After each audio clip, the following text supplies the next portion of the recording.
Some big changes have been discovered in the Samsung Galaxy S11 and I'll be sharing all the details right after this.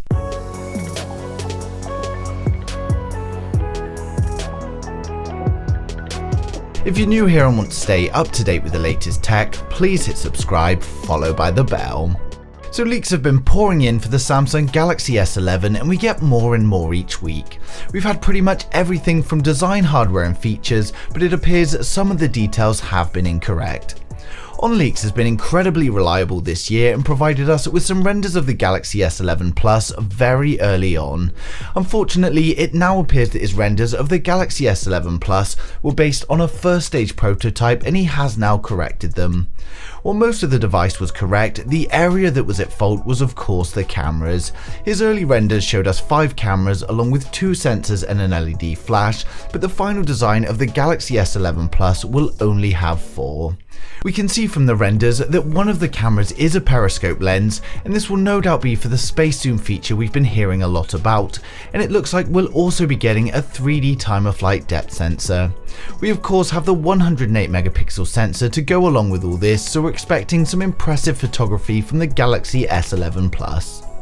We previously had display covers shared by Ice Universe and he's now also given us a cover for each model so that we can compare sizes. The first tweet showed us 2 images of the screen cover for the Galaxy S11 and we can see from the photos that we have very slim bezels all round. The first shows us a tiny forehead that also has a cutout confirming the punch hole selfie camera top center. The second photo shows us a small chin that looks incredible. While the chin does look to be slightly bigger than the forehead, it's close so it shouldn't bother those who do like a bit of symmetry.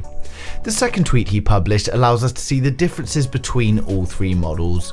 We can see while the Galaxy S11 and the S11 Plus are very close in display sizes, the S11 is a fair bit smaller, but at the same time it's much larger than its predecessor.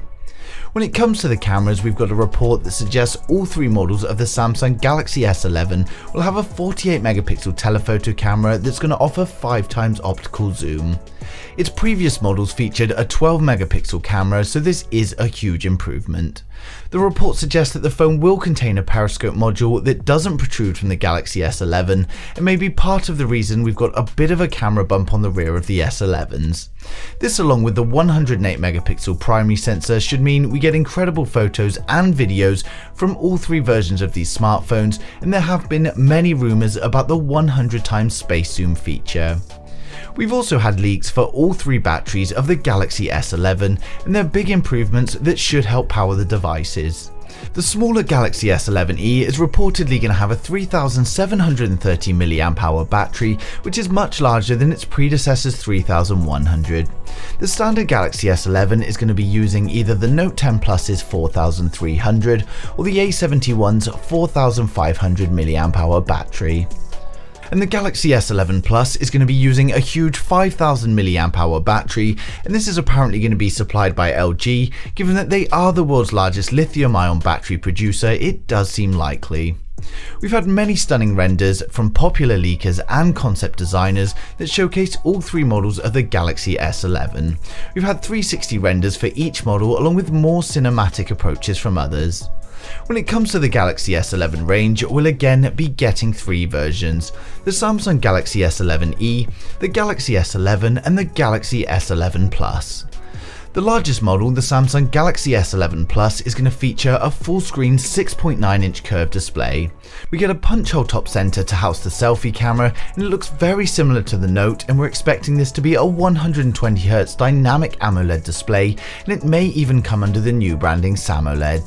Although the display is curved on both edges, the Galaxy S11 Plus actually has less curvature than the previous model, so something that may please many. The phone's going to have an in-display fingerprint scanner, and we now believe it's going to be Qualcomm's newest, more secure version. Unfortunately, at this stage, we don't know what sensor is being used for the selfie camera. The rear, of course, is slightly different than we're expecting and not the same as these renders show. While we were expecting the 5 cameras along with 2 sensors, we now believe it's only going to be 4. We haven't had any confirmation on what the 2 sensors are, but we believe it to be a new night bright sensor along with the laser autofocus. It's also reportedly going to contain Samsung's 108 megapixel sensor as the main camera, and this will allow for videos to be recorded in 8K at 30 frames a second. We believe it's also going to have a time of flight depth sensor, a 48 megapixel telephoto, and of course a periscope lens. We've had plenty of leaks already regarding new features, but the one that's causing excitement is Samsung's 100x space zoom. It's reported that the standard Galaxy S11 and the Galaxy S11 Plus will have the 100x super zoom feature, although currently we don't know how they're going to achieve this, but it's most likely going to be using the periscope lens with some digital zoom. The overall dimensions of the Samsung Galaxy S11 Plus come in at 166.9 by 76 by 8.8mm, but if we include the camera bump, the thickness is 10.2. We of course have a USB Type-C port on the bottom with the speaker grill on the right. On the left we've got a small hole for the primary microphone, and there's also a secondary mic on top. On the right side we've got the volume and power buttons, and sad news for many is no 3.5mm headphone jack, but this was to be expected after being removed from the Note. The phone's of course going to be powered by the Snapdragon 865 in North America and the Exynos 990 globally. Sam Mobile said that we could see up to 12 gigs of RAM with 1TB of storage, and we've already seen a benchmark of the standard S11 appear with these features. The phone will ship with Android 10 in the form of One UI 2.1, and it will be IP68 water resistant. Battery capacity is now expected to be a huge 5000 mAh, and when it comes to fast charging we know it's at least going to be 25 watts, and it's also going to be capable of wireless and reverse wireless charging. While the smaller models are going to be available in 4G and 5G options, it's thought that the Galaxy S11 Plus will only have a 5G model. Of course, the 5G model will still work with the 4G LTE networks. When it comes to pricing, its predecessor launched at a price of $1,000 or £900, so we can of course expect a slight increase, and I'd estimate the base model to start around $1,100 or £1,000. Next we've got the standard Galaxy S11, and we can see from the renders it's got a full screen display with the punch hole camera top center. The display is going to measure in at 6.7 inches, and again it's going to be a curved display with a 120Hz refresh rate. The bezels on the top and bottom are slimmer than the predecessor, while the sides do look to remain the same. We've got the volume and power buttons on the right, and they will be physical buttons. On the rear we've got the new rectangular shaped camera housing that we've been seeing a lot on the A range, and the Galaxy S11 is reportedly going to have 4 cameras on the rear. Now this news came early on, so we don't know if there are any changes now that the S11 Plus we know to have 4. But we know the main sensor is going to be a 108 megapixel sensor, along with a 48 megapixel telephoto with 5x optical zoom, and of course a 3D time of flight depth sensor. The device is of course powered by USB Type-C, and again no 3.5mm headphone jack. The device is going to be powered by the Snapdragon 865 in North America and the Exynos 990 globally. A Geekbench listing already appeared showing us a variant with 12 gigs of RAM, and this will most likely be the highest variant. Battery capacity is either 4300 or 4500 mAh, and it will of course come with Android 10, be powered by USB-C, and be IP68 water resistant. Given the previous model launched at a price of $900, we can expect the S11 to be a little higher.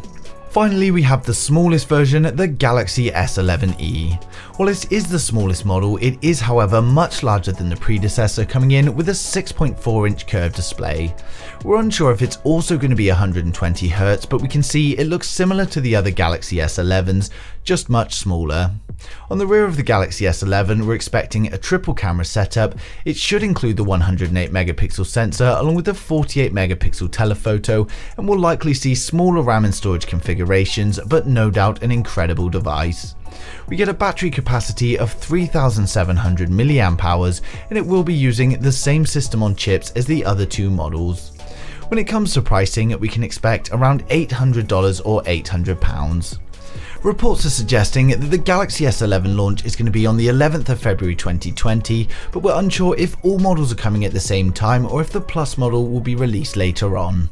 Of course, as any more information arises, I'll be sharing with you guys straight away, but as always, I'd like to know your thoughts in the comments. Who out there is waiting on the Samsung Galaxy S11? Which one are you waiting for, and what do you think of the S11 Plus only having 4 cameras? But thanks for watching the video. If you liked it, smash a thumbs up. If you didn't, hit the thumbs down twice, and I'll see you guys in the next one.